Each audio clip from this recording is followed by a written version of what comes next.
Details to connect to Wi-Fi are on the screen. So if anyone wants to connect, they can connect. And thank you for being considerate with the audience's accessibility needs. Please ask a volunteer if you need any help.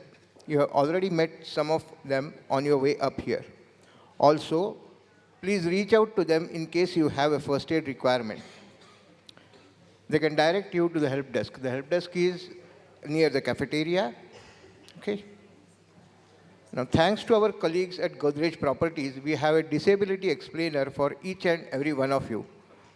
I'm sure you must have got one as you entered, which was distributed by our volunteers. Now, as you are settling in, we will play a short safety video. Well, this is not a flight, but please pay attention.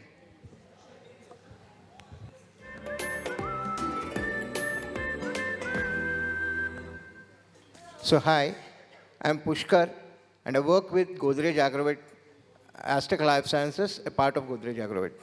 And I'm also a member of Godrej Industries Group's DEI Council. I'll be one of your hosts today. I'm very happy to welcome you back to Godrej One on International Day for Persons with Disabilities. I've worked with the group for many years. I remember that last year, around this time, the DEI lab was just about starting out. It was clear early on that disability inclusion was a core part of their mission. Last year, we had a wonderful event to mark this day. Collaborating with Atypical Advantage, Keshav's... Okay, fine. Sure, yeah. I remember that last year, around this time, the DEI lab was just about starting out. It was clear early on that disability inclusion was a core part of their mission. Last year, we had a wonderful event to mark this day, collaborating with Atypical Advantage, Keshav Suri Foundation, and others. This year, we are continuing the tradition with the renowned law firm Khaitan and Company, who are also passionate advocates of DEI and disability inclusion. I would like to invite Parmesh Sahani, head of Godrej DEI Lab, to explain a little bit about what we have been doing over the last year.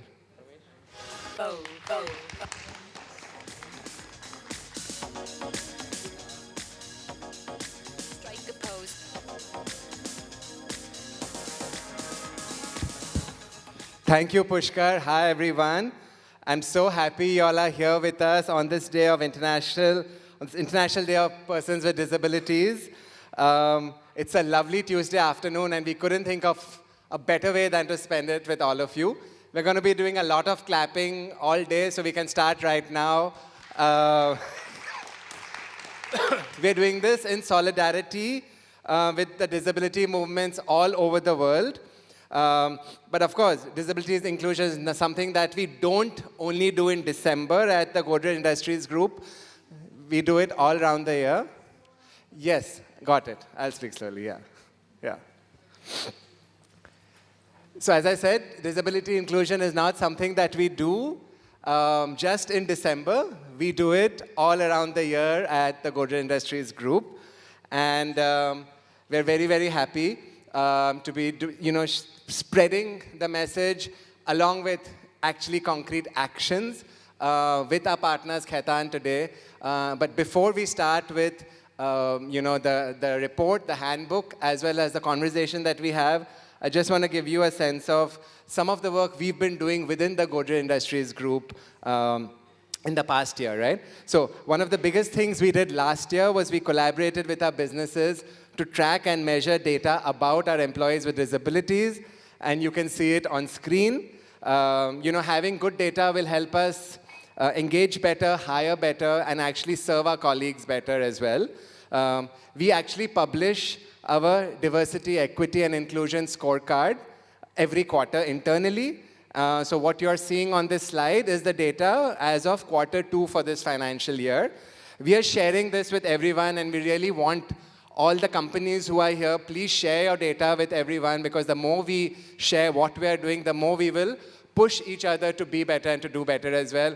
This is not something that we should feel this is not confidential. It's actually the more we share, the more transparent we are, the better it is as well. So as of September end, we have 180 persons with disabilities who work together at the Godrej Industries Group. Should we clap for that? A little bit.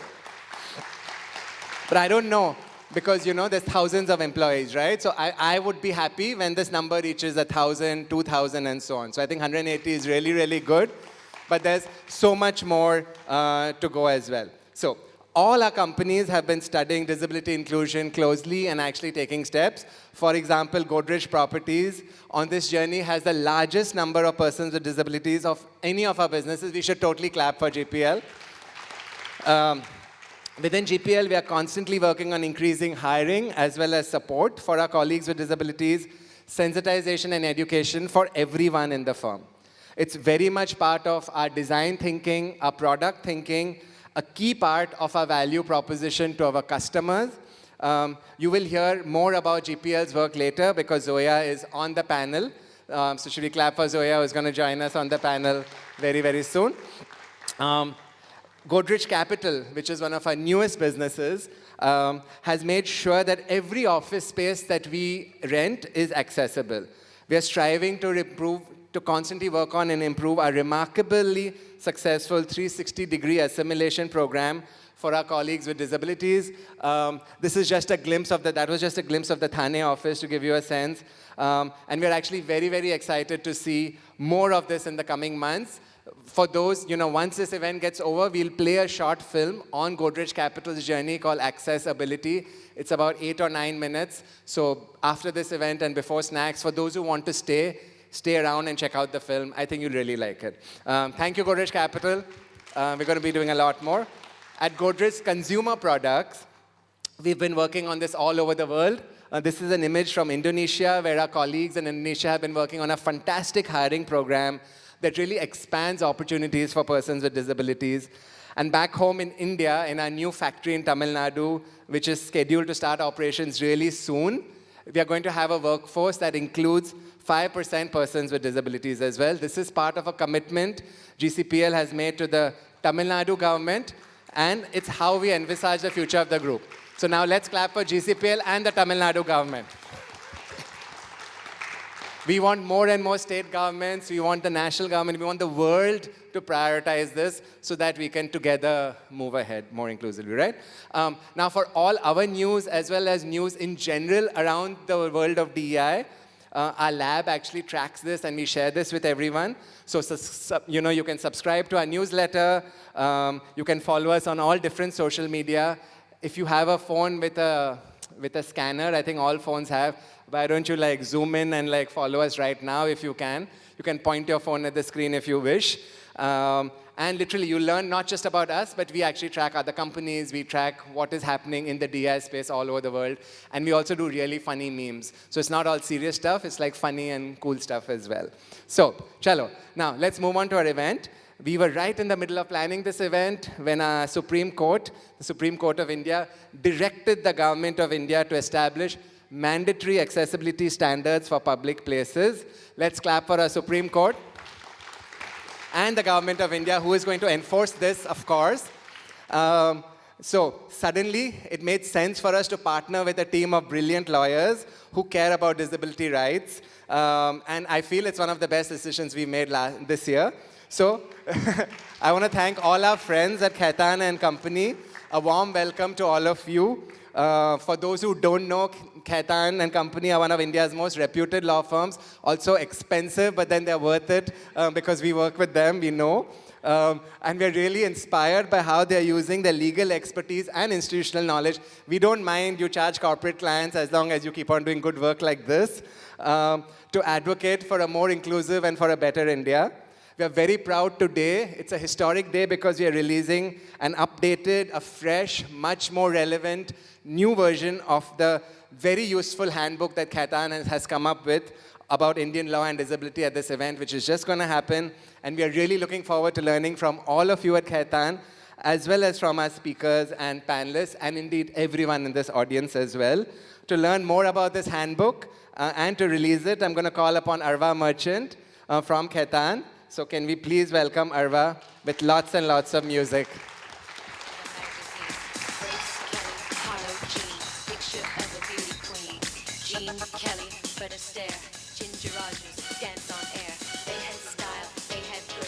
Thank you, Parmesh. Thank you for so many compliments.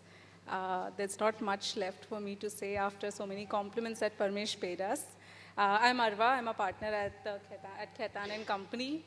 In our law firm, we have our own DEI initiative. It is called Arise. Arise also has a vertical on rights of persons with disabilities.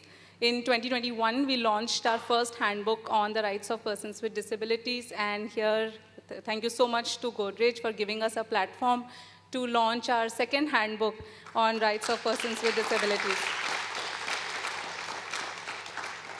Thank you so much. The World Health Organization in 2023 estimated that 16% of the world population has some sort of or one sort of significant disability. This is close to 1.3 billion persons in the entire world. Shockingly, or not so shockingly, 80% of this population is from developing countries. It is high time that we take a note of this very pertinent data, very pertinent fact, and act towards it.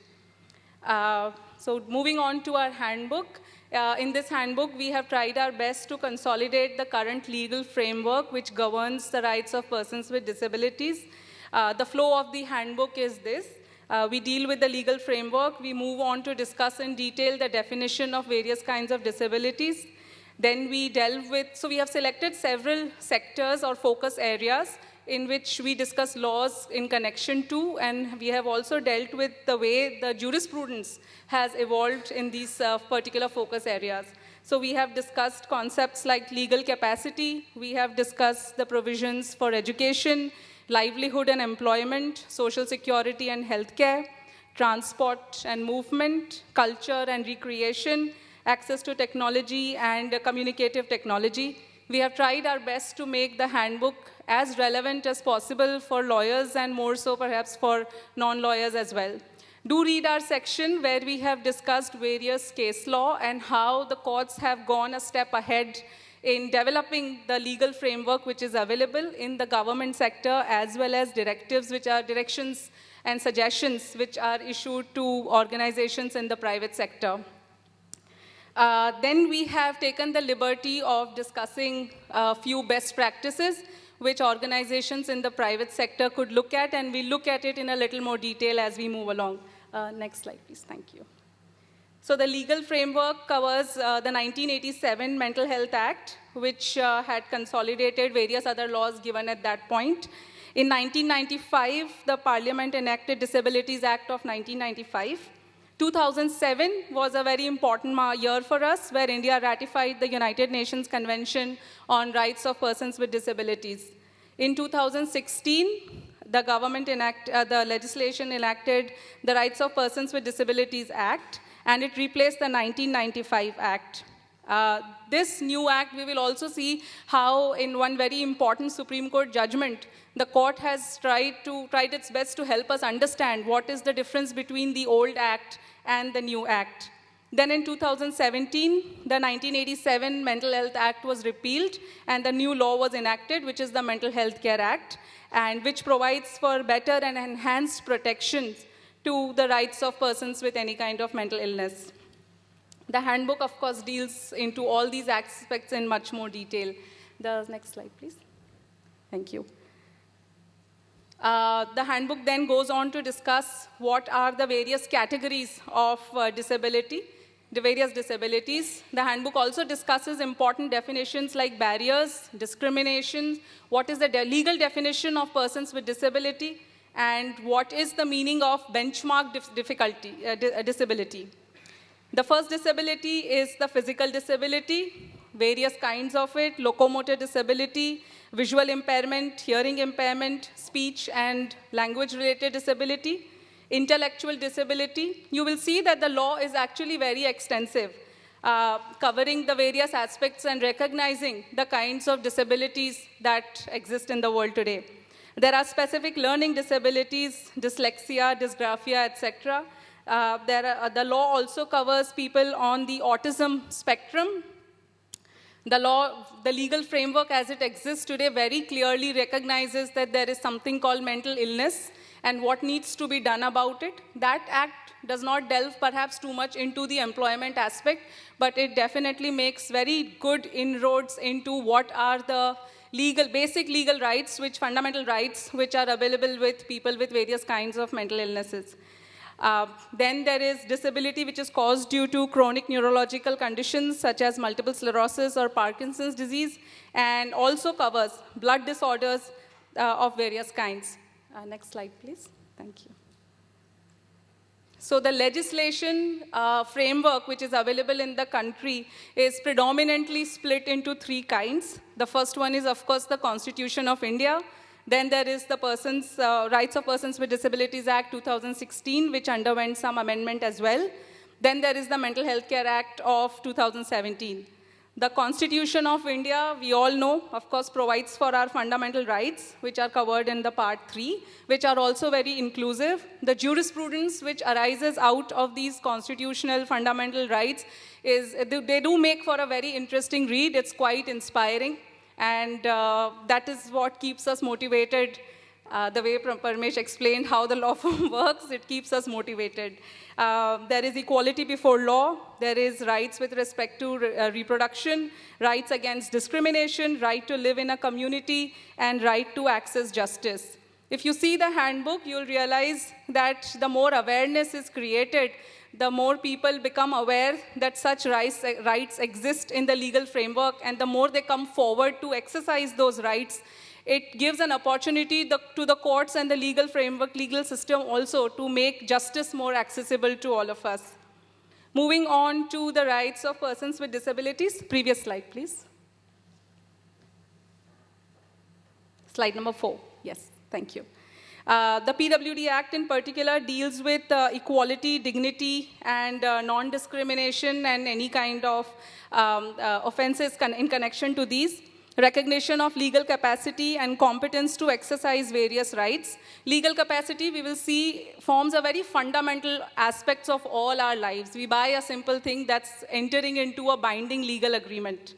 Hence, legal capacity to our minds is critical for all of us. And we all need to understand who has legal capacity and how presumptions cannot be made against a person to say that such and such person doesn't have the legal capacity.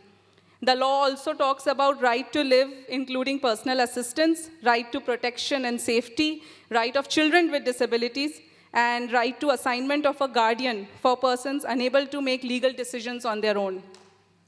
The Mental Health Care Act of 2017 covers right to access mental health care, information, confidentiality, access medical records, legal aid, and to make advance directives. It interestingly also provides the right to nominate someone to take actions in the best interests of the affected person with mental illness. Next slide, please. Thank you. So in the handbook, what we have done is that we have covered various focus areas which affect us practically, which affect us legally. The first focus area that we have picked up is legal capacity. What is legal capacity? The legal capacity is the legal competence to enter into binding agreements. The handbook goes on to show that the PWD Act recognizes legal capacity regarding financial matters, inheritance, succession, marriage, etc. Nobody can deny that these are some of the most crucial aspects of our life, and every individual is affected by these particular laws. Then the Mental Health Care Act summarizes that a mental health condition does not make an individual of unsound mind. Courts have held that there cannot be a presumption that a person is of unsound mind, and the burden of proof is very heavy on the person who alleges such mental illness. Next slide, please. Thank you. The second focus area is education. The current legal framework promotes inclusive education. Very objective and firm obligations have been cast upon the government to provide logistics and financial support in this sector. Government is supposed to conduct various surveys to improve learning for children with disabilities. Accessibility measures are to be provided, and you will see in the handbook various judgments with respect to facilities like scribe, reader, or lab assistants, and how these are supposed to be provided to all of us, and not to a certain of us with a certain kind of benchmark disability, which is pegged as 40% at the moment. The law also provides for reservations in higher education. We have also discussed various government schemes which have been launched, which are running at the moment or could also be work in progress concerning primary education, inclusive education, and higher education. Next slide, please. The third focus area for us is livelihood and employment. The law certainly provides for reasonable accommodation, and obligation is cast both on the government as well as private sector employers to make the workplace accessible. We have also discussed various legislations. We have gone on to discuss some important and crucial aspects from the national policy. We have also discussed how PWD Act provides for horizontal reservation in government jobs and how discrimination is prohibited. We have also discussed how courts have interpreted these provisions from the Act. Active responsibility is cast on private sector employers as well for providing equal opportunities in the job market. The next focus area for us is social security and healthcare. You will see in the handbook we have discussed various equitable and barrier-free healthcare accessibility, as well as adequate standard of livelihood-related opportunities. Then access to community centers with good living conditions, provision of aids, appliances. These are dealt with in much detail, of course. We have also discussed various government schemes which are available in this space. Nirmaya Health Insurance Scheme, the district rehabilitation centers which are established with the purpose of providing rehabilitative support. We have also spoken about scheme of assistance to persons with disabilities for purchase or fitting of aids and appliances. We have also done our best to ensure practical relevance in our handbook of how the law is available, and it will be up to us to utilize the same. The next focus area for us is transport and movement. The courts have passed over the years very many directions to state, as well as has encouraged organizations in the private sector to provide these facilities for PWD at all transport stops, stations, airports, bus stops, etc. Transport facilities for persons with disabilities and even their guardians at various educational institutions. Ambulifts to carry orthopedic persons with disabilities from the ground to aircraft. Accessibility for parking, procurement of low-floor buses. The procurement of low-floor buses is also very interesting, and how the courts have gone on to ensure that we need not cut down on the infrastructure which is required for all of us. We can certainly aid the infrastructure by increasing our budgeting and provisions for providing better accessibility facilities to persons with disabilities. So it's not a question of or, I think it's a matter of and. Thank you. The next focus area is culture and recreation. Of course, we see how the places of culture and recreation are supposed to be accessible for persons with disabilities. The state has brought out various schemes, and we have discussed these also in the handbook. Enjoyment to access cultural experiences. The Ministry of Tourism has published draft guidelines on accessible tourism in 2022. Hopefully, the same will be converted into firm guidelines as well very soon. There are very interesting judicial pronouncements in this space, where guidelines have been issued on mandatory inclusion of accessibility features in public exhibition of feature films.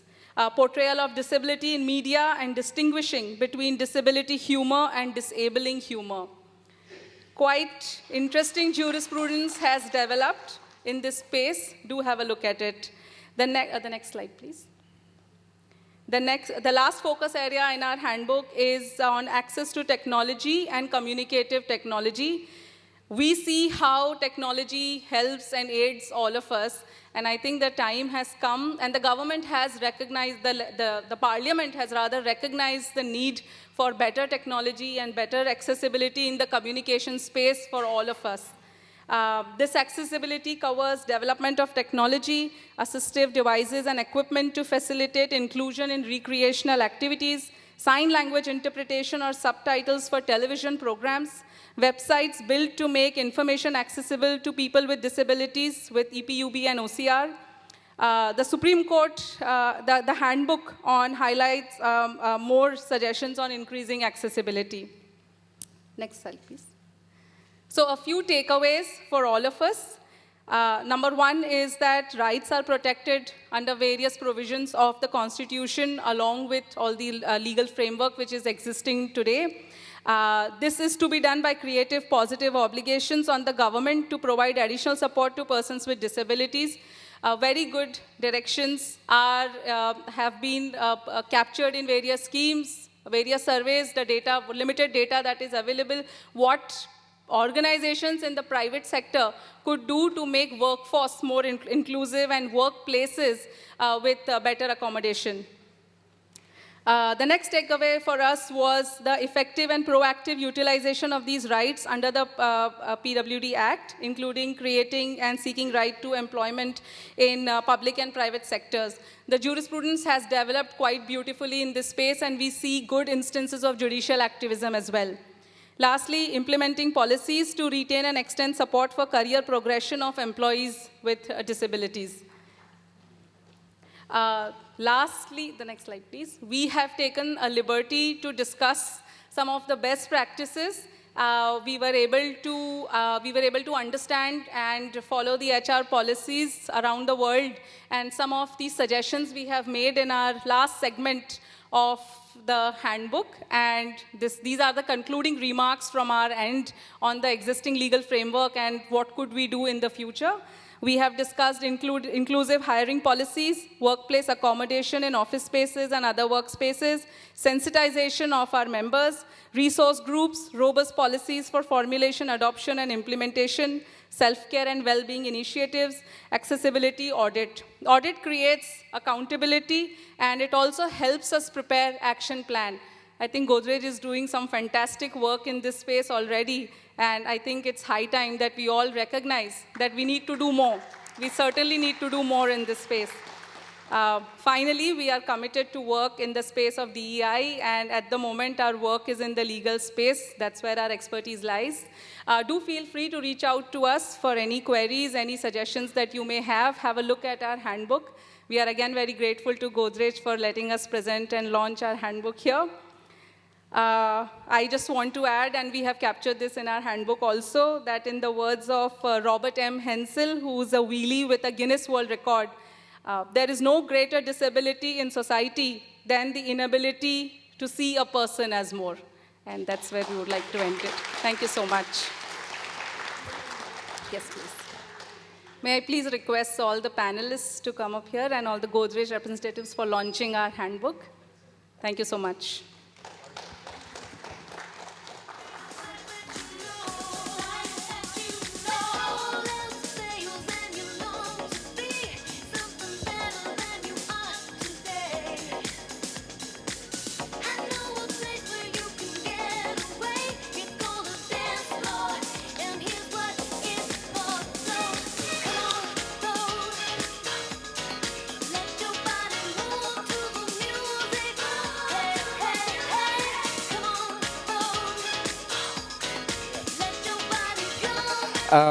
Yeah, all the panelists, Zoya, Megha, Sumit, are all on stage.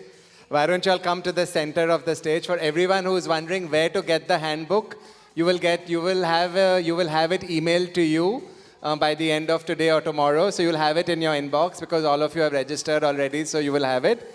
It's also available on the Godrej DI Lab website under a DI directory. So you go home and it'll be waiting for you, right? But right now what we want you to do is, while this bunch of people gathers into a photograph, come, go closer, darlings. I also go, yeah. So what y'all can do is take out your photos and put it on all social media saying Handbook launch right now, okay? You can also clap enthusiastically. Thank you, Khaitan, for all the amazing work that you've done in making this happen. Really, really love all of it, okay? Don't stop clapping, just take our pictures now.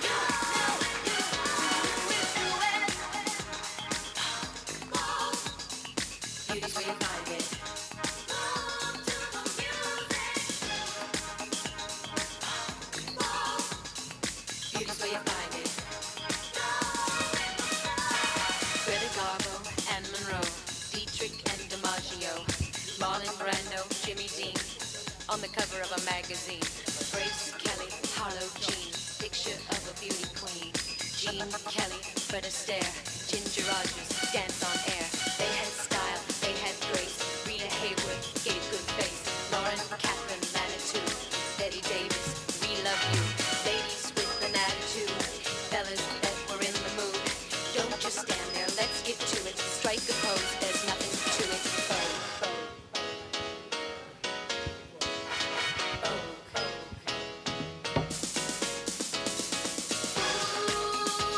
Hello. If anyone would like a Braille agenda, we can hand it over to you. So just raise your hands, and our team members will. Yeah, our team members will come and give it to you. Yeah. Yeah. Perfect. Coming in front, Preetham.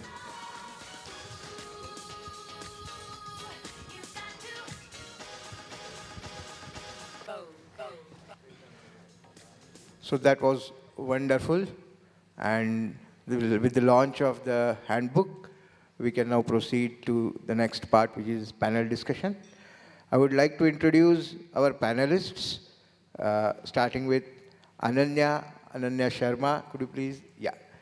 She is the Group General Counsel of JSW Group and has over 17 years of professional experience overseeing significant private equity transactions in India, with focus on real estate, infrastructure, venture capital, corporate law, defense, and mergers and acquisitions. We also have, next up we have Zoya. Zoya is a seasoned expert in diversity and inclusion and marketing.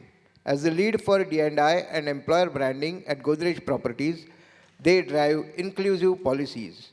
With experience at Tata Capital and Jotun, Zoya believes diversity strengthens teams, fosters innovation, and drives business success.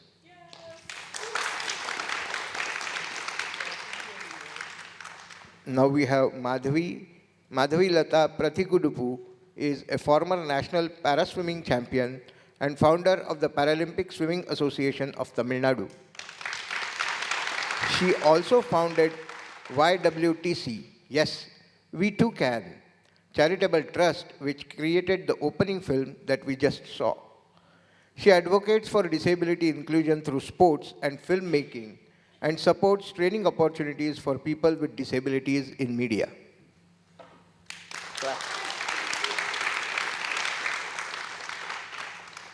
We also have with us Aradhana Lal.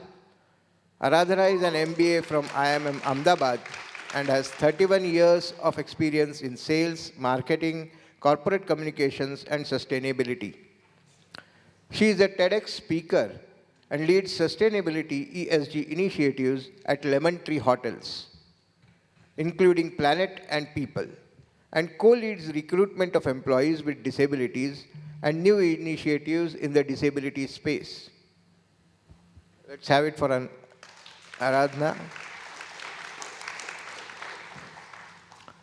Now, we have with us our moderator, Akash Chaube.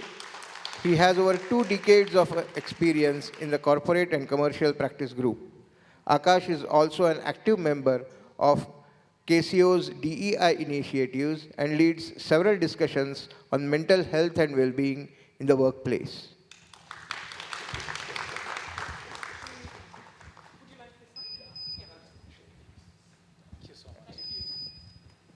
Thank you, everyone.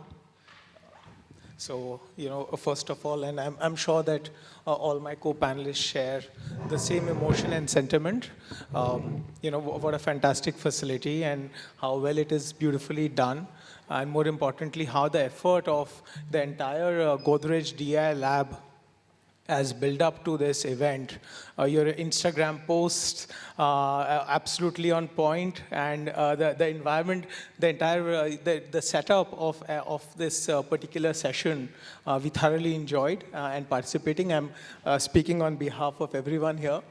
So myself, of course, a bit of introduction being made, but unlike Arva, my colleague here, I lead a very boring transactional life. So anyways, people don't like to meet lawyers. So I am a lawyer. Second, I am a transactional lawyer. So spend more time on advisory. Having said that, Arise is a initiative very close to us. And frankly, the real force behind our initiative are people who are sitting in the audience. I have Sukanya here. I have Diksha, Saranya, Udita, Ananya, so a bunch of people, Prahlad here. So we have a huge group, and we are very fortunate to have members like this in an ecosystem of a law firm which is, guzzling hours and moving from one corporate client to the other, that they truly help us make a difference. So without further ado, I would start off, and I would like to start with sort of a definition which perhaps I like the most of disability. And every act or every charter you'll get a different definition of disability. But one I really like is how WHO sort of defined it, and in a manner it is a complex definition, and it's a complex interpretation because in one way it's a cross section between the medical needs and the social needs. And what I like to focus with the panelists today is really, dwell deeper on the social needs, because it's really the society around if there is an impairment which makes people behave or act or regulates or tries to regulate behavior of individuals, and how one can move that on that path.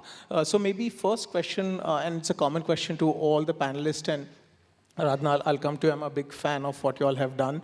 So to you, I'll start with you, and as a common question that, from your individual life experiences, and especially in your respective organizations, has there been any incident, anecdote, story, which you feel has sort of reinforced that there has to be a more diverse and inclusive workspace, especially with members who are differently abled? Yes, indeed. Thank you so much for this. I'm very happy to be here. Lemon Tree Hotels has been inclusive for 17 years. Today, 18% of our group is a person with disability or a person from an economically marginalized background. And I have to tell you, 18% is a very big number. It's not only big in the hotel space, it's big in any sector, any industry. This work has taken 17 years, and there are lots of stories, but I'm going to tell two. One occurred within the first 6 months of us trying this work in 2007. A lady dressed in a lovely sari, wearing a lovely string of pearls, carrying a bouquet of flowers, arrives at our corporate office. At that time, it was in Okhla, very busy area in Delhi, and asked to meet the chairman, Patanjali Keswani, enters his office and starts crying right away. And the chairman is in utter shock that, why is this person crying in my office? What do I do? So he was like, can I help you? What has happened? Something happened at our hotel. So she said, well, you have given employment to my son who is deaf. He's been working with you for 3 months. And now society views him differently. And there is a person who's willing to get married to him. So his wedding is taking place in a few days. I'm saying this, if someone checks, my hair is standing on end. And it was incredible, the impact it had on our chairman and all of us when we heard this story. that this lady came all the way to share, just say thank you, give him an invitation card, and give him those flowers. So I think whatever experimentation we tried at that time, this particular incident made it very clear to us that we will continue and we will make it part of our HR policy. It was not something on the side. It became central to the company. The second story I can share is with respect to our Down syndrome colleagues. It's not a story like that. It's a kind of a general piece of information. A person with Down syndrome has many kinds of physical challenges. It can do with their arms, their legs, their stamina, their core, the strength of their core, their heart, their lungs. It can be anything. A number of them have to go through some procedures and surgeries from time to time. Now, we today have more than 50 people across different hotels who either have Down syndrome, or they are slow learners, or they have intellectual and developmental disability, or they are autistic. Each one is more challenging than the other. If we just, thank you, if we just observe the Down syndrome case, because there's this whole physical reality, we have observed that as these boys and girls work with us for 1 year, 3 years, 5 years, 10 years, their entire ability, their strength, their core, the way that they can stand, the way that they can conduct tasks, the speed at which they can conduct tasks, everything changes. And the way we know this is we always get feedback from their families saying that when they engage with the bigger family group at home, now they're being asked to organize things, to participate in things, to lead things. Before, nobody did that. They would just say, "Haan, thoda dance kar lo, thoda sing kar lo," you know, that sort of social niceties. But now they are willing that if it's the cousin's wedding, they'll actually ask this boy or girl that you can be in charge of this. So what I'm trying to tell you is the capacity of a person with disability is not understood. The ability of a person with disability is not understood until they get a chance to prove it. And we've got to do that, folks. That's what we have to do.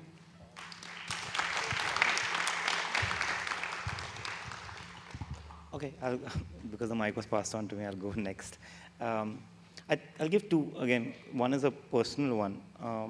So I'm somebody who's dyslexic, dysgraphic, and dyscalculic. When I was diagnosed when I was in my fifth standard actually. My school at that point of time said that this kid needs to be in special school. My parents are someone who really believed in me. I think they did not go by the biasness of that, you know, my kid is dyslexic, let's not talk about it. They actually went the legal route. They got me the reasonable accommodations that I required, and then I completed my boards. Maybe why I'm saying this is not for a sob story of something, it is majorly because if organizations run in the aspect that they are supposed to, then if it did not happen the way, maybe I wouldn't have been sitting here, right, in an alternate reality, because if my education would have changed, something going by the Marvel route of things, if it would have just been a different alternate reality, right? So that's, I think, just because if organizations do their right thing and then they are able to put the place in the thing, I think people will be able to do this. Second, when I was being hired here, I remember speaking to Megha, who is the CHRO at GPL, and we spoke multiple things. I think one thing really stayed with me. She said that for women, it has taken about 200 years to be where they are, right, with the whole struggle piece of it. But for the other cohorts and other segments, cohorts, groups of people, we have to see how this journey is smaller for them, right?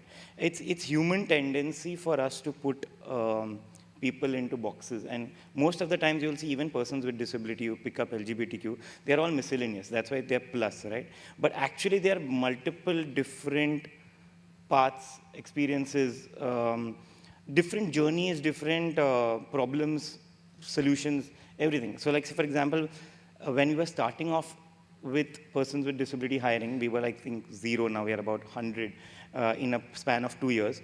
Obviously, no comparison to elementary. But what we learned in this is that every journey is different. When we were looking at hiring speech and hearing impaired people, their journey is different, their experiences are different, and how they will do roles at our organization is going to be different from what a visually impaired person would be, right? Or a person with locomotor disability. And we have to look at, as an organization's capability, at how do we cater to each one and look for the best fitment, look for their co-created journeys with us, because we are a shared workspace in that sense. So I'll put it that way.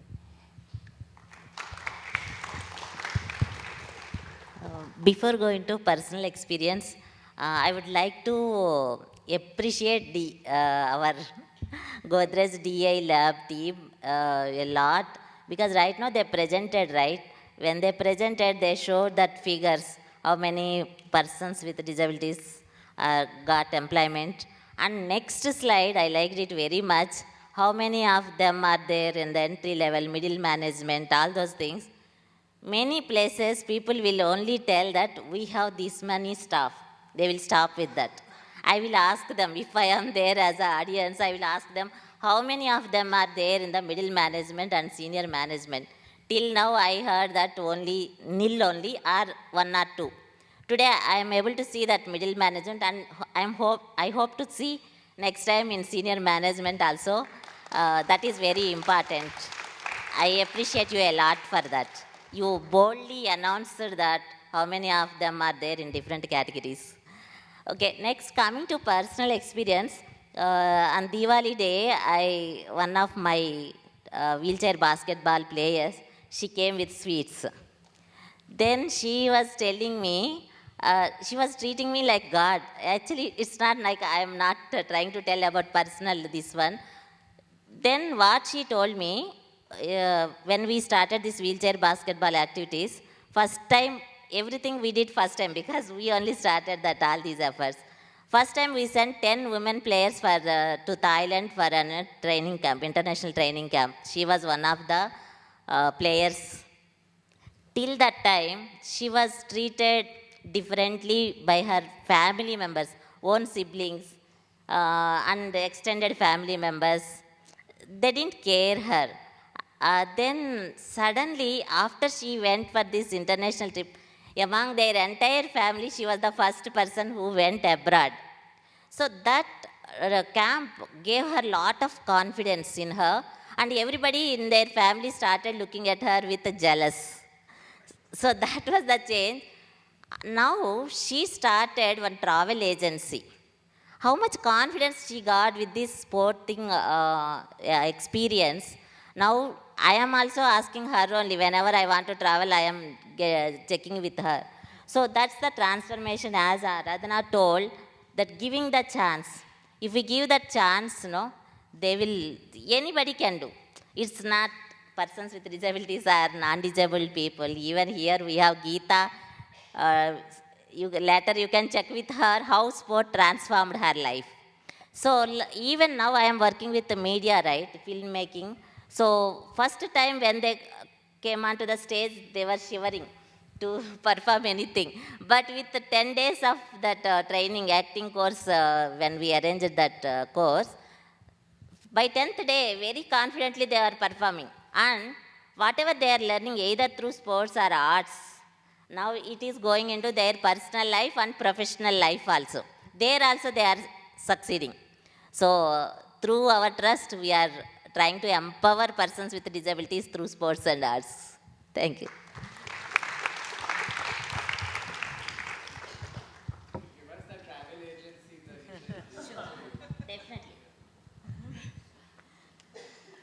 Thanks to the Godrej team and to the Khaitan team for putting a wonderful event together. Before I start, I must admit that I feel the most underqualified in the audience right now. Unfortunately, I have always been in a profession where before joining JSW Group, I was in a law firm for a very, very long time, a competitor of Khaitan. And our tagline was, you work till you die, and there is nothing else that you need to think about in life. Then I joined JSW Group, which is, as you all know, into steel, infrastructure, manufacturing, again, extremely physically intensive work, factories all across the country. So our efforts in the DEI space, really, being here, I can only thank both the Godrej team and the Khaitan team for inviting me here, because I realize how much more we can do, how how we have limited ourselves in recognizing DEI as only currently equity and not and inclusiveness, but not disability. I think because we are a manufacturing company, we believe that we are legally constrained from hiring people in this space, but I'm learning that that may not be entirely true. So I would just, first of all, thank everyone for, having me here. It's been a great, great learning experience for me. From my personal perspective, the story that I can share is on enabling and inclusivity from my own perspective. As I said, I was in a law firm, and it was a highly competitive law firm. And I had my first child. And I remember that on the day that I delivered my baby, in the night at around 1 o'clock, everyone was sleeping except me, because I was wondering how my life will change now and how I can't leave this tiny life behind in the hands of another, and how entirely impossible it seems to go back to work. And at that moment, my phone rang, and it was my boss, Zia Modi, who said, "I know you are awake right now. I knew you would be wondering when you're getting back to work. You also sent an email." And I asked her, "How did you know all of this?" She said, "Because I know you. Now tell me what's keeping you awake." And I, broke down, said, "I need to get back to work. How am I going to do this? I need to get my baby in my cabin." She literally, fainted. She said, "How can you have a baby amongst 100 lawyers inside your cabin? What if the baby's crying? What if it poops and it's stinking? How are we going to manage all of this?" Anyways, after a 5-hour discussion, there was a compromise. She said, "You get the baby to work, and if 1 week I don't get any complaint from another lawyer, the baby is in AZB forever." And that's how it happened. I was on maternity leave for 3 months. My baby was 4 months old. I came to my office. To my utter surprise, she had thrown out the partner next to my cabin, given me a whole cabin, and tinted the windows so that I could feed my baby. And my son Avyan was in my office from 4 months old till he was 18 months old. What that did to the entire firm was, where every mother was resigning, every person who conceived was resigning, now took this as an example that you can do this. That one small cabin, which was my son's nursery, turned into an entire creche, which is today functional on our premises. And we also encouraged dads to get their own children to office and not leave them only at home with their mothers. So that's, I think, the example I can give on how opportunity can shape, careers and keep women in the workforce.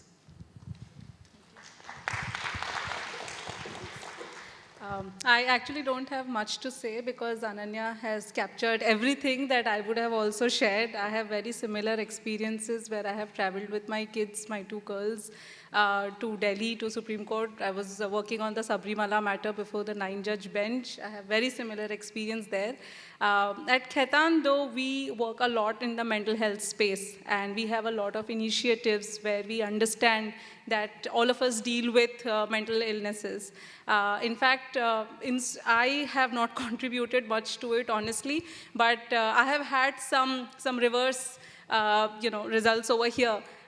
When I joined Khaitan and I became part of when I just watched these discussions, I realized that in my own home front also, I need to have this discussion because my 3.5-year-old daughter at that time, she was facing a lot of learning issues at school. And also she went to a Montessori school, which is actually quite amenable to different learning abilities or disabilities. I realized that I need to have a discussion, and that group empowered me to reach out to a counselor and speak to somebody from a support group, and I understood that my child has a different learning ability. She's a non-sequential learner. Apparently, 1/3 children in the world are non-sequential learners. So they don't learn, say, simple things like math as 1, 2, 3, 4. You give them some objects 1 to 100, and they will figure out themselves what is the pattern. And these children then go on to, become programmers, etc., whom we see today. Of course, she has to go through another round of assessment, but that has been my personal experience, that the more we engage, the more we understand what we are dealing with. And then I think it just makes us kinder persons. We just need to be kind to ourselves and persons around us. And at Khaitan, we try to do that. We have closed-door discussions. We are quite vocal about it. Akash knows a lot, and he can share some of his experiences as well over there.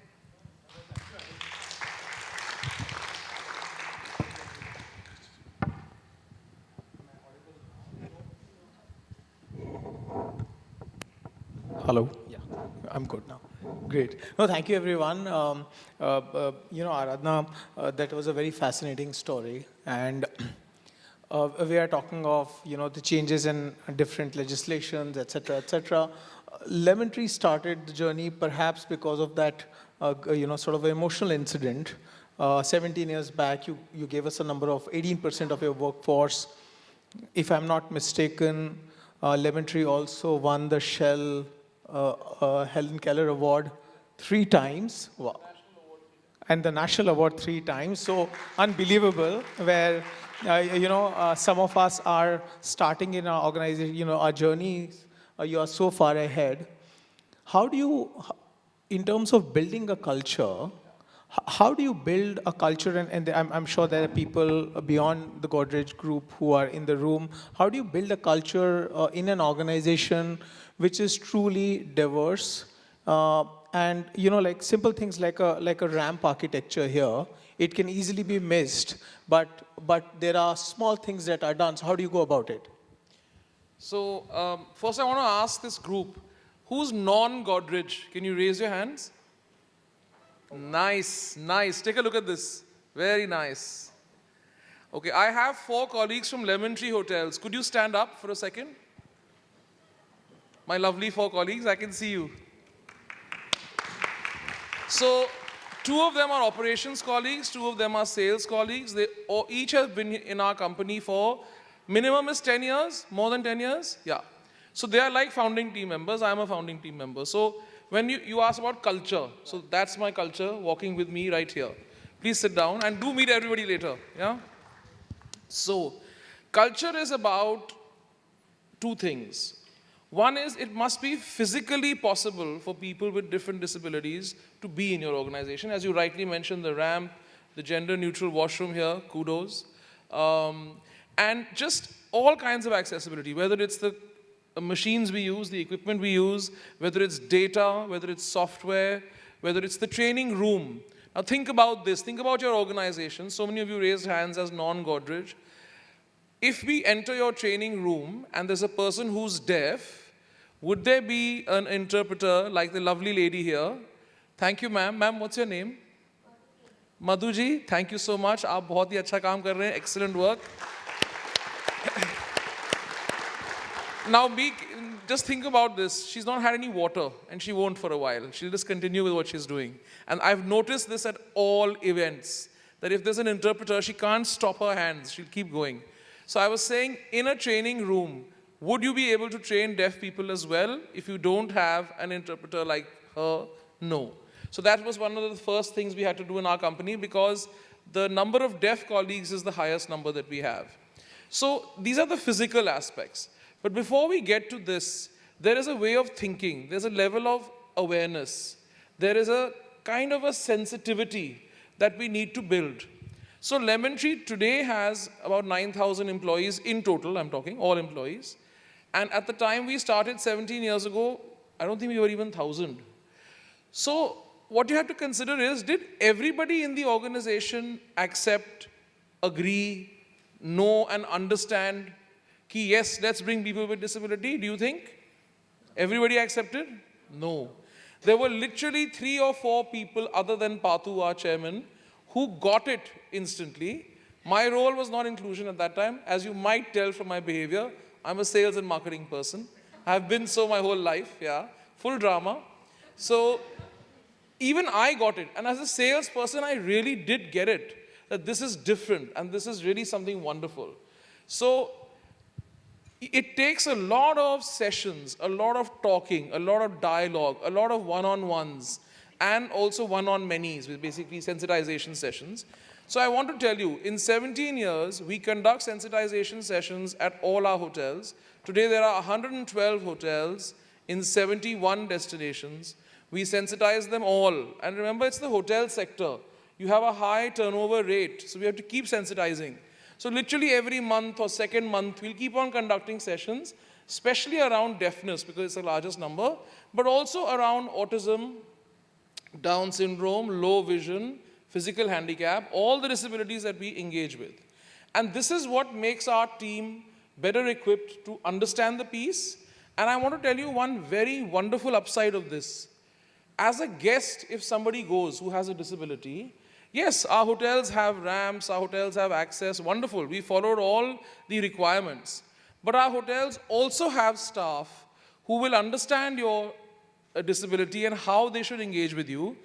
Our hotels also have staff who know Indian Sign Language. So can I tell you, 9,000 people know Hindi, know English, and know Indian Sign Language, including our chairman. Think about it. So that is culture. Gentlemen, maybe later you can have one conversation with her one-on-one. Okay? So, you know, it's about equipping people, it's about bringing them knowledge and awareness, and it's about setting up a system. So you very rightly said earlier, if we bring a deaf person, if we bring someone with Down syndrome, if we bring an autistic person, shall we handle their job in the same way? Shall they be trained in the same way? No. If a person has IQ below normal, can we just take them in a classroom and spend 9 hours teaching them for 10 days? Do you think they can sit? Or an autistic person or a dyslexic person? Can it be done? No. So what we've devised is a model that depending on the type of disability, we will either hire the person first and train them in the training room like we train people without disability, or we will first train them. That means we'll run an internship for 6 months, 1 year, 3 months, whatever, and then we'll make a job offer to them. And that internship will be on our premises. See, doing it at our NGO partners' premises is not going to be useful, because how can they replicate a room? Imagine you want the person to learn housekeeping, how to make a bed, how to clean a room, how to set up the tea, coffee. You cannot represent a room inside an NGO's center. It's very hard. So we must conduct it on our premises. Now that's a risk, because you are going to have these boys and girls on your shop floor, so to speak, which in our case is the hotel corridor or the coffee shop or the lobby, and they're going to engage with real guests. It's going to make a difference to real service. So we have to obviously be very mindful of how the training is planned, how the sensitization is planned, and what methodology we use. I have much more to say, but I'm aware of the time, so I will stop. No, that's truly fascinating. I mean, big round of applause.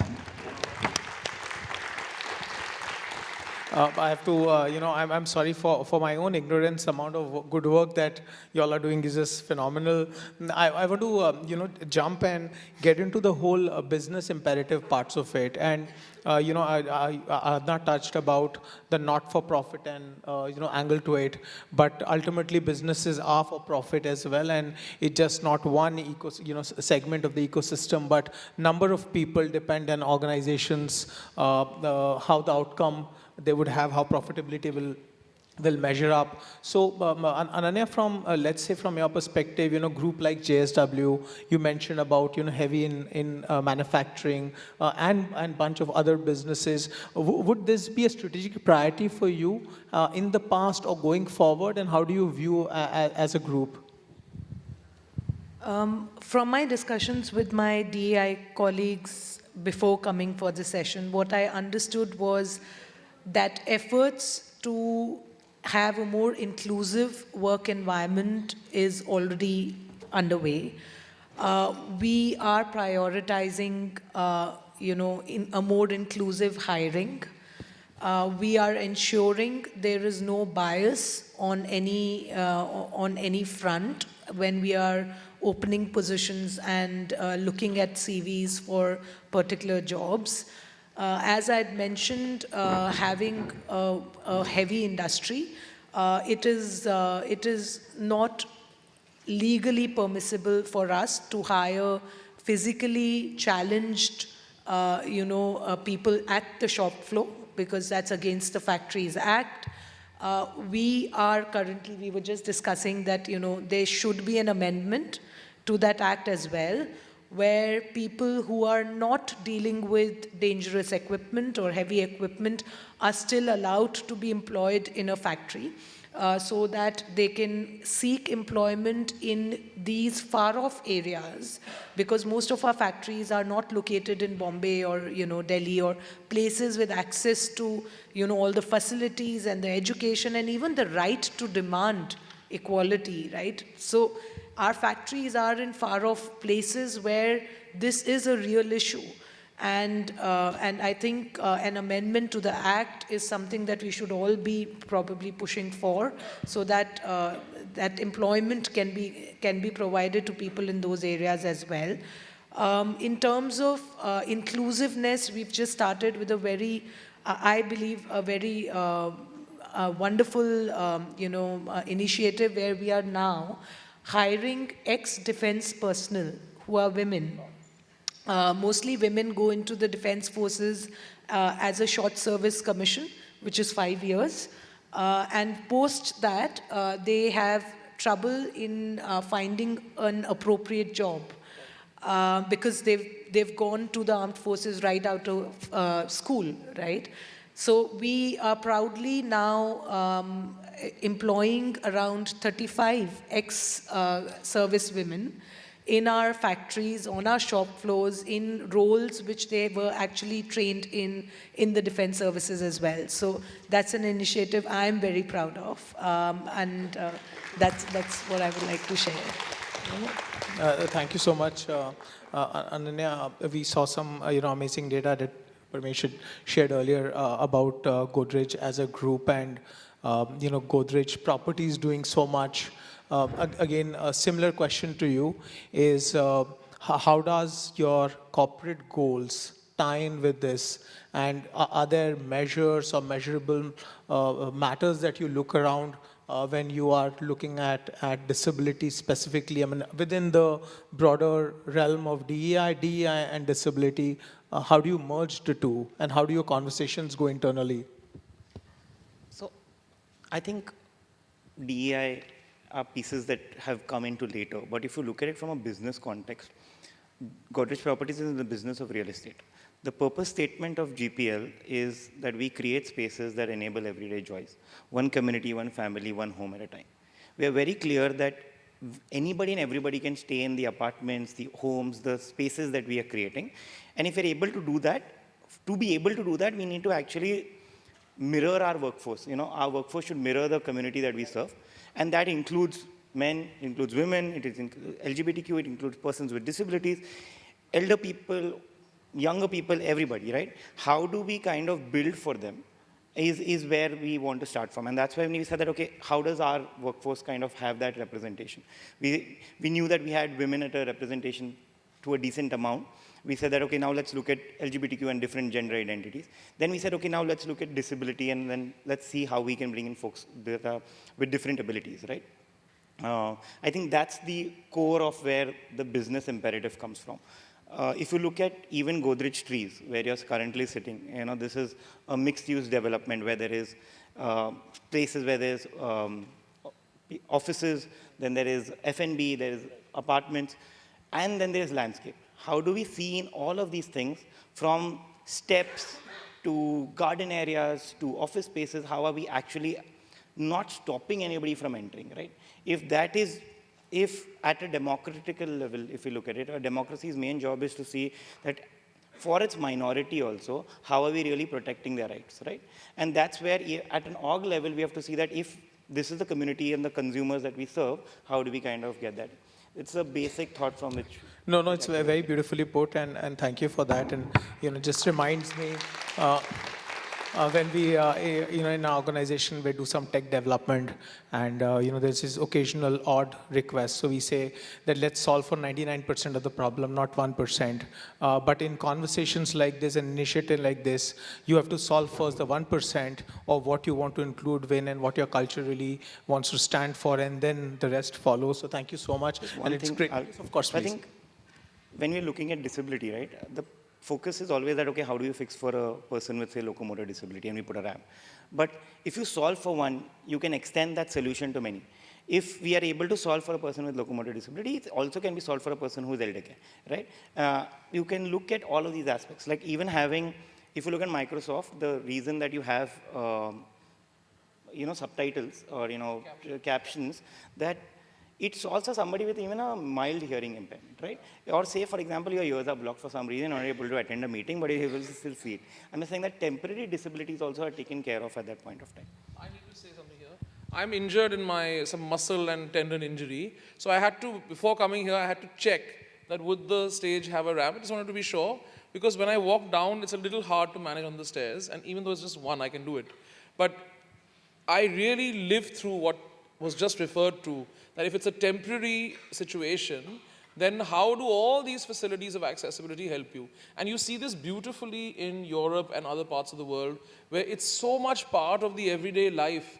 You're walking on the street, you're entering a museum, you're going to a mall or a restaurant, everything is accessible. You don't have to think. Public transport, absolutely. I think you should just look at your aging parents, and from, say, some years ago, how they used to move and how they would be moving now, and what support you need to give to them. You'll be able to fix most of your solutions there. Yeah. No. Thank you, Zoya. Thank you, Aradhana. Madhvi, just to add, I mean, there are some great companies doing phenomenal work in the disability space.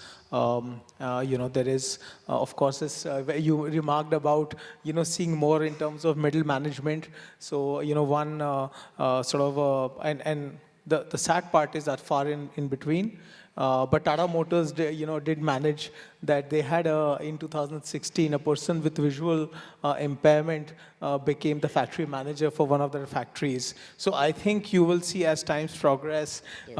And I'm sure that each one of the members in this room will do it. Maybe, Badvi, just getting into terms of global context setting. And a lot of data, which was shared also is about global, and then we speak India.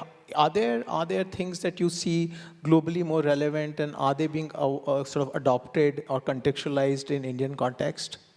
Yeah, thank you. So, you know that I am doing different things, right? So one side sports, I'm working in MNC, and this media. So with my various interactions, what I observed, some best practices I will tell. Like some organizations are having chief accessibility officer or chief inclusion officer. Really it's a good idea, because there are so many developments with regard to technology or making the places accessible. So many things are happening across the globe. So one officer having at a chief inclusive officer or chief accessibility officer, it will help us a lot. So people can refer to that person, and within the organization, they can see what best they can do. Because everybody can't spend much time on finding out what is happening across the globe. So that is one thing. And another thing is, I heard from one educational institute in UK, before taking session, some 3-4 days before itself, they will share that entire, whatever they are going to explain in the classroom, they will share with that one coordinator will be there with the students who are deaf like that. So that person coordinator, they will share that entire material. And that material they will share with the students who need it also. So they will be ready by the time they arrange that session. So this can be applicable for our corporate programs. We have various training programs. If we share that material in advance with our sign language interpreter and also our deaf staff, it will be very helpful for them. So now she is keep on telling us, you speak slowly, speak slowly. So suppose if she has some idea what we are going to speak, then she need not struggle, right? So that is one good thing I observed. And another one is shadow leadership training. So right now what is happening, people have lot of doubts whether persons with disabilities can perform or not. So now if they are not getting opportunities also. So this shadow leadership training is nothing but observing senior leader what they are doing. So by observing them, and also this whatever social gatherings are happening, many times persons with disabilities may not be able to get that opportunity to interact with senior people in the organization. This type of shadow leadership training also I saw one very good thing. So the basic thing is interaction. The more we interact with whomever we want to include, either it may be from persons with disabilities or LGBTQ or generations, whatever it is, pillar, but the more we interact with them, the more we know that how can we include them. And just now when we spoke, I was telling her that needs are unique. We can't say that I am perfect. Our organization is perfect with regard to DEI. No. Needs are unique. Every staff member, whoever is going to come in the office, or every customer who is coming to us may have unique need. So that's why this is a journey, and this journey needs to continue with our learnings. Arva, I'm getting the messages that we are short on time, and with you, I can take that liberty. So my next question, which I want you to respond as succinctly as possible, is, among all the cases that you've summarized in the handbook, are there one or two which really push the envelope, where people in the private sector can take something back and implement, or which you think stand out in a more very tangible way? Yeah, thank you. So I think from whatever jurisprudence that we were able to see during our research, three things emerge. One is acceptance. We have accepted that there is this reality and it needs to be dealt with. The second thing that we saw is that awareness can take us very far. And thirdly, we saw that there is judicial activism in this space. On acceptance, in 2021, the Supreme Court, in one judgment where the Supreme Court was dealing with writer's cramp, and how that is a disability. And for UPSC exams, the provision of scribe is provided to persons with 40% benchmark disability with writer's cramp. So the petitioner approached the Supreme Court asking for this provision for anybody with any kind of disability which is less than 40% benchmark. And the Supreme Court held that yes, even if you do not have 40% benchmark disability of this kind, you can still utilize scribe. Secondly, on the front of awareness, an alumna of the National Institute University Bhopal filed a petition before the courts with respect to accessibility at airports. And that just goes on to show that, she was successful. If we are aware of our rights, I think we can better exercise them. The framework is available, we need to exercise it. On the judicial activism front, we see that Delhi and Madras High Court in particular have taken some very concrete steps. The case that comes to mind deals with providing for low-floor buses, which are quite relevant. In fact, the Madras High Court went beyond its ambit in 2021, and they went on to give positive directions to the Institute of Road Transport, where they directed the state to not only design low-floor buses and make provisions for them, but also design accessible bus stops. So we do see a lot of change happening. We need to engage more. That's where I'll leave it at. No, fantastic. Aradhna, you'd mentioned about some of the training programs that you run, the 3 months, 6 months, on your premises. But you are, and maybe I'm getting ahead of myself and making some assumptions here. But at Lemon Tree, you are far ahead in your journey on the disability inclusion. So for us, it's like a marginal utility. You are far ahead. Now, where you stand today, what's the challenge for you? Where do you think there's an incremental positive spin that you can add, or there's an impact that can create? Because you are much ahead of some of us here. You didn't tell me I had to tell my greatest fear out here on this stage. So what do I worry about and what am I fearful of? We have set ourselves targets, and the target for FY26 is to get to 20% of people with disability plus people from economically and socially marginalized backgrounds. Very tough journey because for 3 years due to COVID, hiring was on a freeze. We didn't change our inclusion policy, but we didn't replace anyone who may have exited on their own. We didn't ask anyone to exit. We didn't replace anybody if they had to go back to their hometown and there was no hotel there or something. Whether the person had disability or didn't have disability. So we suddenly lost a lot of numbers at that time. So it took us another 2 years to make up numbers. So this whole make up as in build back, sorry, I don't mean the other kind of make up. Build back numbers. And therefore we've lost like 5 years basically. That's what happened to us. So one is how to achieve these targets, keeping in mind we are a 24-hour operation. So there's a morning shift, an afternoon shift, and a night shift. The more disabilities we bring in, the more difficult it is to plan the roster for the night shift. Because I cannot put people with Down syndrome and autism in night shifts. It's very hard for them to operate. So we are advised by our NGO partners that they should be on morning shifts and afternoon shifts. Then the deaf can easily be placed in the night shift. People with a physical handicap can be placed in the night shift, and so on. But it becomes challenging because our numbers are different at different times of the day, because the guest needs are different. So how to build our targets, how to get to them, given that we are already on the edge of how much we can do. So that's one challenge. The second challenge is how to bring in more types of disability. We've been doing an exploration. So there's a huge process called job mapping. Job mapping is where you look at all the tasks of a role. Say a person who operates in a coffee shop, who does service in a coffee shop. What does he do? He welcomes the guest, seats him, gives the menu, pours the water, takes the order, places the food in front of the guest. When the guest is done, removes the food, gets the bill, does the payment, etc. And if there are buffets, runs the buffets also, right? Now for any disability we want to bring into the coffee shop, whether it's deaf, whether it's Down syndrome, whether it's a person with a physical handicap, we will check that all these tasks, can that person do it, or will the disability come in the way of the task? Because if you don't do this alignment and you just bring in people into all your teams and you will just cause confusion.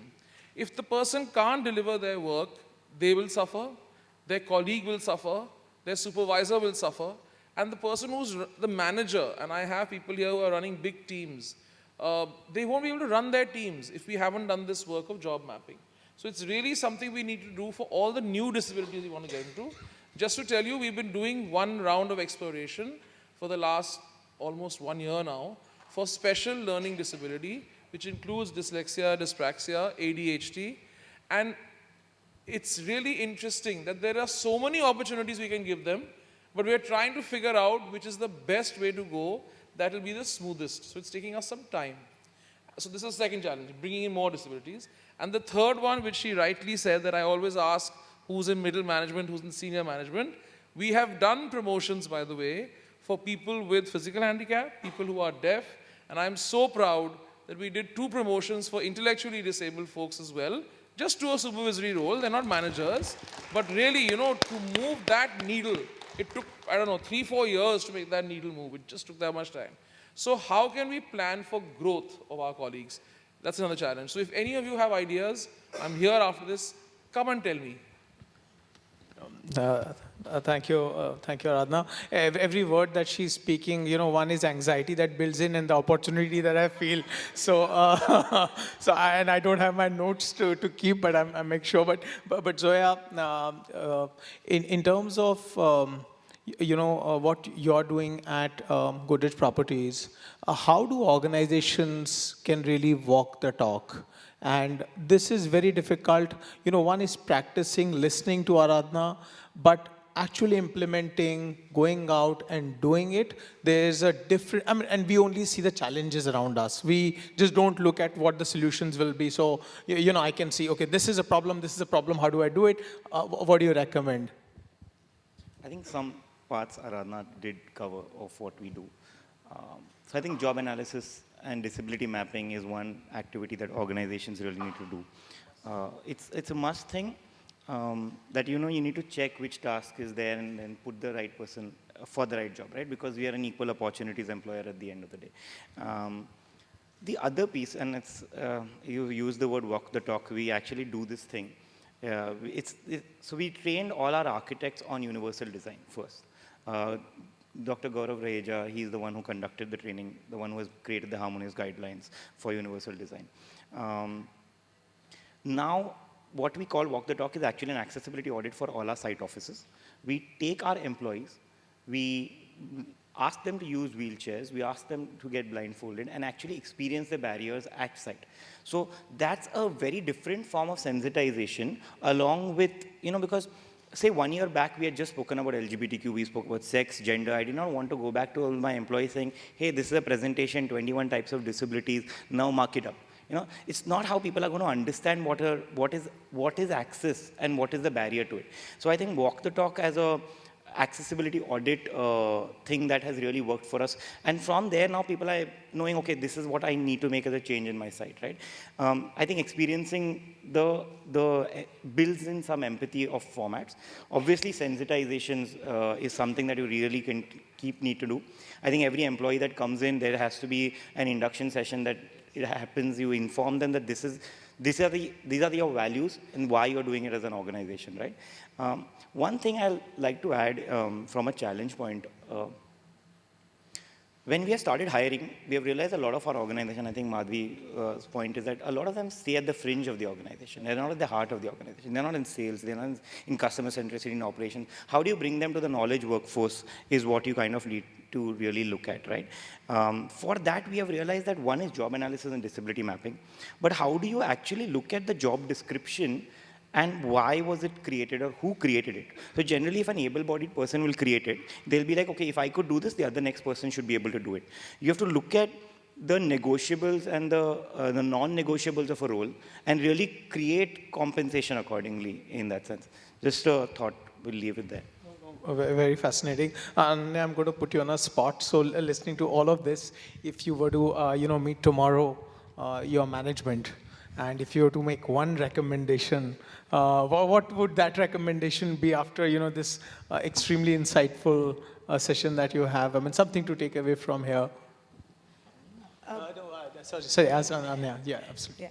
As I was listening to all the panel members, I mean, I must applaud each one of you on the efforts that you've made to make this society a much better and inclusive place. I mean, really, a round of applause, all of you.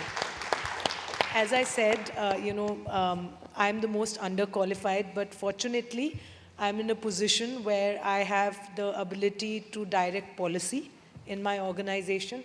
The first and I think the easiest thing that I'm going to go and suggest to my management is to use the huge amount of CSR amount that we have as a group and start spending it on skilling of differently abled and disabled children. I think the opportunities that you all have gotten and people and you're willing to provide will only make sense if there are takers of these opportunities. And the only way that they can be takers of these opportunities are if we start skilling at the grassroots level, start giving these opportunities to children who don't have access to healthcare, who don't have access to education, who don't even know of the opportunity out there for them. So I believe the first recommendation that I would like to do is to spend the CSR funds on skilling of differently abled children in villages, because we do a lot of work in villages, and I think this should be part of that work. No, that's great. Thank you so much. I want to leave some time for questions to be taken, but Madhvi, my last question before I open it for the panel, if you just give it one last question, is Madhvi, in terms of your organization's future goals, where do you see that? What are your immediate imperative that you setting for yourself as a goal, and where this future is for us as a collective journey? Yeah, right now when Aradhana told one thing she mentioned, that is about when as long as their disability won't come into that, when they are doing that job mapping. Actually, I don't agree with the job mapping because if somebody decides I don't like, you can do this work or you can't do this work. Because if I am capable, if suppose right now I traveled from Chennai all the way I came here, right? Because I'm able to get an accessible hotel room and accessible travel, and the airlines also supported me a lot, and here this entire thing is friendly. So that's why I'm able to come here and I'm able to perform. So what is lacking, I always feel, it is in the environment around us. It is not able to upgrade to the level where they can accommodate everyone. So, but we are thinking in reverse way, this is because of their disability, they may not be able to perform. So now coming to this, our future goals, right now we are working apart from sports, even in the media, right? In the media, if you go, film industry or television, there you can't see almost nil. Now, they raised some concerns, they don't have training persons with disabilities and they don't have experience. So now we took up that Herculean task of getting the support and arrange training, and we made films using the talent of our own courses, participants, screenplay writing, direction, whatnot, everything. So how we are able to do it? Why others are thinking in the film industry? Actually, I am nothing. I don't have any wealth or influence or nothing. But why we are able to do, and why the experts, legends in the film industry, they are not able to think? Because they thought that it is not possible. They left it. But once they start thinking it can be done, they have lot of equipment, lot of things they have. With that, they can do these things just like that. So that awareness we want to bring, not only in the film industry or media, in other areas also. Thank you. Thank you so much. Do we have time for some questions, or where? 2 or 3 questions. Oh, all right, all right. Okay, I have a hand at the back there. Should I pass on the mic? Yeah. Are you?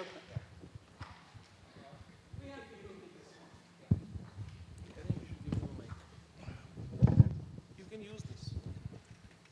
A little bit for you. Thank you so much. It was just a wonderful session. Now, I just bring something here on the table is, we see visible disabilities. I suffer from invisible disability. Touch wood, I could complete the journey because I had very high education. I am into investments and all this both ladies represent. But unfortunately, I could never speak up that how do I manage my normal daily course, you know. I have ankylosing spondylitis, which is in common language called as bamboo spine. Then I developed pulmonary artery hypertension. So it's totally invisible, but it's a disability I have to live with, but I have to compete every day with a person who is fully abled, and I'm not able to express it, and I have to run the race. Now what happens is then we tire us out, so I had to step down. I had to give up my high-profile job, come down to consultancy where I could, just my salary dropped by almost 1/3 from what I was.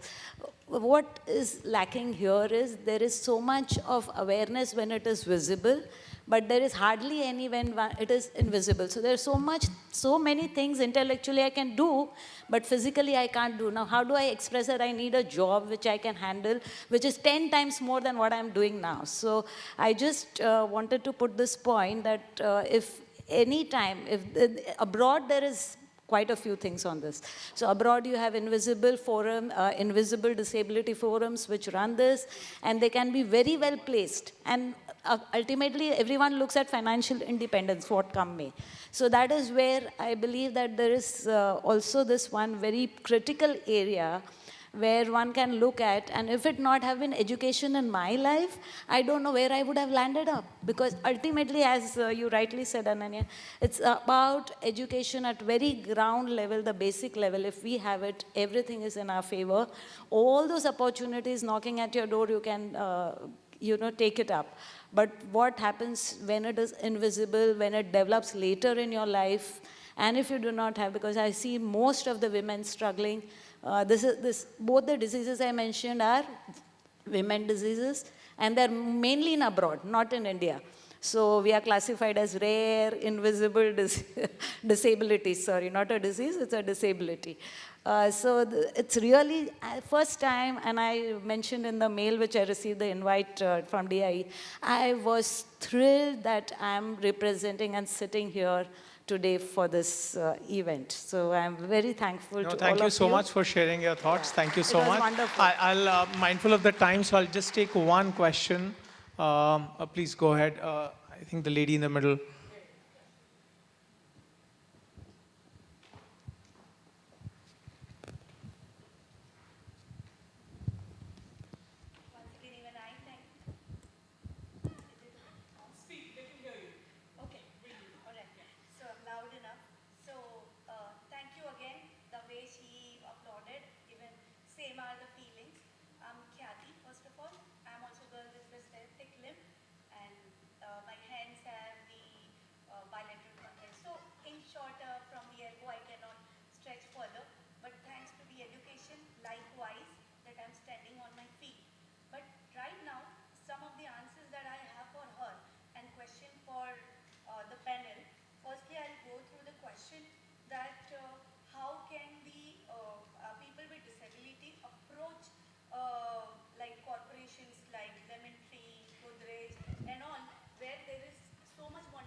I'm going to answer your question backwards. So there are websites set up by the government, set up by CII, set up by many other organizations, including some very big NGOs like Youth for Jobs and so on. These are portals for employment, and they do exactly what you mentioned right now. You talked about a structured skilling system. There's something called NSDC, National Skill Development Corporation. It has many councils under it. There's a council called Skill Council for Persons with Disability, SCPWD. Our chairman was the founding chairman of that council. It exists in Delhi, but it operates all India. They conduct skilling and training for people with disability, regardless of what their education may have been, access to education and so on. And they do this work in cities and in mini cities, mini towns, and in rural areas. They do the work everywhere in India, and they work with all kinds of disability, visible, invisible, everything. And they've been in existence for roughly 8 years, I think, so it'll obviously take a little more time. So these facilities are there. It'll just take a little bit of searching to find out where they are. Then you spoke about organizations like Lemon Tree and Godrej and others who are doing inclusion work but people don't know. I want to say that people do know, actually, especially the Lemon Tree story, they really do know. But you're right, it's still not that public. So the way we have to get the message out is two ways. One is through our public channels. So any sort of messaging we can do on social media, not for a marketing purpose, but for an awareness purpose. We do. If you look at just follow our Instagram and LinkedIn and everything, you'll often see information there about this work. And I'm pretty sure it's the same for you. And the other way is to get journalists to do stories about us. The interest comes on its own. It really does. We don't have to get them to do anything. There are so many people throughout the year asking us about, tell us your case study, tell us what you've done, and that's how it'll get. So if there are any journalists here, that's another segment of society we can call upon to say, let's talk more about inclusion. I'll ask her to speak on it. I'm very sorry, Aradhana. Sorry, Zoya. Do you mind if I take just one last question? I think, Aradhana, you're well covered. Just plug in something? Yes, please, of course. So, Godrej Properties and the Godrej Group continuously hires persons with disability. There's an internship that we have launched called Disable Me. You can go on our LinkedIn page, you can do it. Plus, because all of us are here, there's Jamini, my teammate. You all can meet her. There's Haiti. We'll catch up. We'll discuss roles also. Okay? Sorry, I'm a very salesperson. No, thank you. Yeah, she said. That's Jamini. So, post the session for Haiti. Yeah, please pass in a resume to Jamini. Okay? Fair.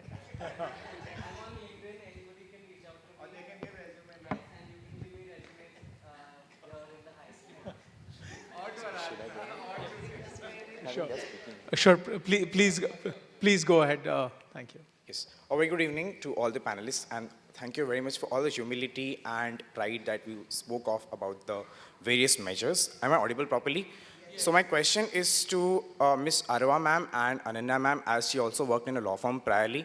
I am a meritorious law student from Government Law College, Mumbai. The question is that, is there a hesitancy at the unisectoral level?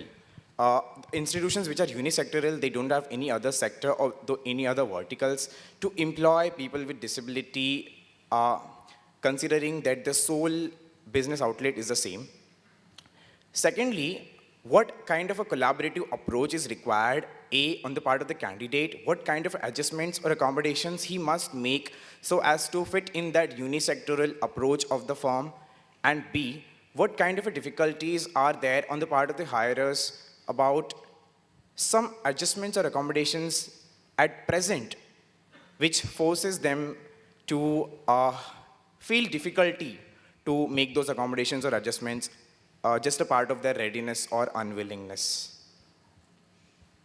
Thank you for your question. I think as a lawyer, the greatest challenge I would say that exists against someone with disabilities, with vision disabilities, would be that none of our law books are accessible. The websites, there are many legal websites that you need to refer to when you're working. None of them have audio listening as part of your research. So I think the first challenge would be to change that system to make it far more accessible for a young law student who would want to practice law. That would itself take away a whole lot of challenge from practicing law. In terms of hiring people with disabilities, I don't perceive that as a challenge at all, because ultimately your skill and your intellect is not limited by the disability that you're suffering from. So I don't really believe that there would be a challenge in hiring someone in a law firm, even if it's a competitive law firm from that perspective. So that's my input on this. Sure, thanks. It's a very good question. Actually, I would admit there is some hesitancy.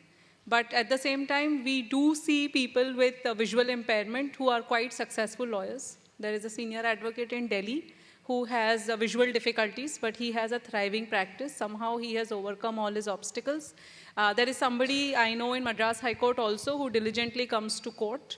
Yes, I understand that like Ananya also mentioned, in a law firm structure, if we wanted to do something, I believe we could do a lot more if the stakeholders were involved in the sensitization process, and if that sensitization process becomes a part of our DNA, if it becomes a part of our core functions, I think we'll go a long way in providing reasonable accommodation and hiring to persons with various disabilities. I mean, I think the focus needs to be on what the person can do instead of what the person cannot do. I think ability which are existing in a person with disability, recognition, identification of that, and accommodating that in a correct job profile, I think that is what will take us far, and I think law firms are not an exception to that. We could certainly do better. Yeah, I'll just maybe as a concluding thought. Just before that, I would like to extend an invitation to you to come and intern with me at JSW. I would be very happy to take the initiative and, maybe it will give you an opportunity to understand the work and it can translate into a job offer very easily. So that's my promise. Please reach out to me and we'll make it work. Yeah, and I was, thank you for interrupting. So just not one, you have two. And please do come to Khaitan and Company. We will also learn through the process. So great timing, and I think we will make it happen. So thank you so much. And, I want to conclude. And as I conclude, I would urge each one of us, including myself, to reflect, take a moment to reflect on the discussions we've had today. Let's pledge that we will take something tangible, even if it's perspective, to take back and have conversations at respective workplaces. And we should, make an attempt to make a tangible difference, as I was mentioning. And I don't want this group to be a socially disabled group. And I think somebody said earlier in the conversation that, we have to build a future where everyone's abilities, regardless of, any limitations, all of us can thrive. So thank you for coming, and thank you, the Godrej Group, for having us here. Thank you, each of the panelists. Lovely speaking to you.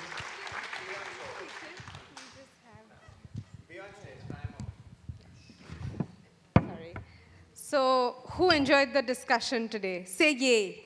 Yay. Oh, that was not that loud. Did we not enjoy? People at the back? Yes? Okay, so very, very quick. There you go. So I want to thank everybody, especially big shout out to the Godrej and Khaitan teams who've worked very hard over the last few months. So thank you so much. It's so lovely to see this event come to life. Very quickly, closing remarks. I'll do a rapid 5, just my key takeaways. Firstly, Ananya, thank you so much for sharing that story about how accommodations can really transform careers and organizations. So thank you. Aradhana, of course, apart from the fantastic stories, I thought the piece you talked about aligning with the job description, although I did hear Madhavi's point, I thought that was very, very important. So thanks for sharing that strategy. Zoya, you quite rightly said that once you solve for one person, that can actually solve for many. So thanks for that insight. Madhavi, I agree, interaction is the key for inclusion indeed, and it's been such a fantastic journey working with you for over the years, so thanks.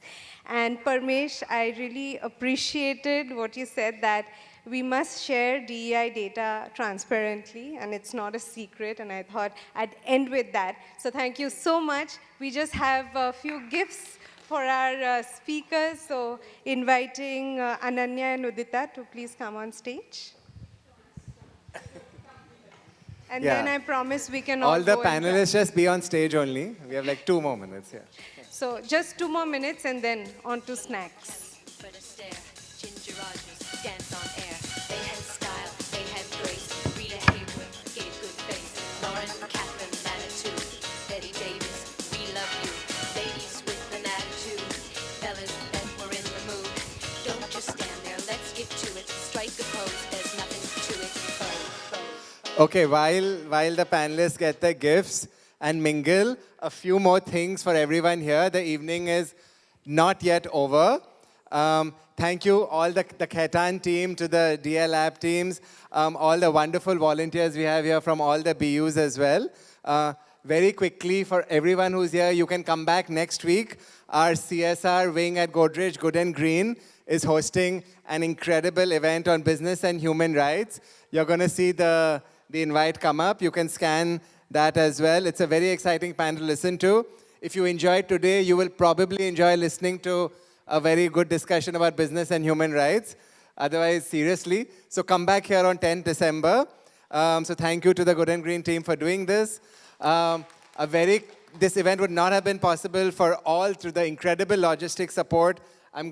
We can clap for everyone because it's good fun. To our IT team, our securities team, our facilities team, all the support staff to ensure that all the accessibility measures have been taken care of, to the catering team from Elier, and to Yummies for arranging yummy snacks.